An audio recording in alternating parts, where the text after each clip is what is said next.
فتح مصر على يد عمرو بن العاص. عمرو بن العاص أقنع سيدنا عمر بن الخطاب رضي الله عنهما بضرورة فتح مصر، وبالفعل خرج بجيش صغير من 4000 جندي فقط من فلسطين ودخل مصر. أول بلد فتحها كانت العريش، وده لأنها ما كانش فيها تحصين قوي ولا جيش كبير. وبعدها راح على الفرمة، وكانت مدينة حصينة جدا وحاصرها شهر كامل، وفتحها سنة 19 هجريا.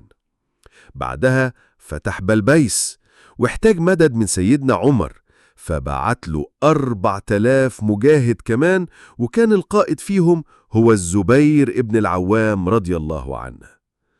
وصل المدد لمنطقة عين شمس، وصار عمرو لاستقبالهم، لكن قائد الروم اسمه تيودور جه بجيش من 20,000 جندي علشان يهزم المسلمين قبل ما يوصلهم المدد.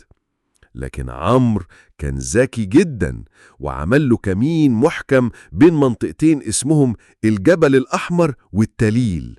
ولما وصل تيودور لقى نفسه محاصر من كل ناحية، فانهار جيشه والباقي هرب على حصن بابليون.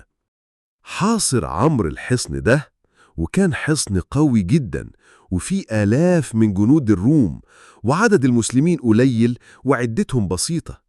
هنا ظهر البطل الزبير بن العوام رضي الله عنه، وقرر يغامر ويطلع على الحصن بسلم، وربط على راسه عصابة صفرة، وقال لهم لما تسمعوني بكبر كبروا كلكم. وفعلا طلع فوق وبدأ يقول الله أكبر، والمسلمين كلهم كبروا بصوت واحد، فخافوا الروم جدا وافتكروا إن المسلمين دخلوا الحصن من كل مكان، فانهاروا وفتح الزبير الباب والمسلمين دخلوا. القائد الرومي المقوقس خاف وطلب الصلح، ووافق عمرو. بعدها راح فتح الأسكندرية، وتم فتح مصر سنة 20 هجرياً.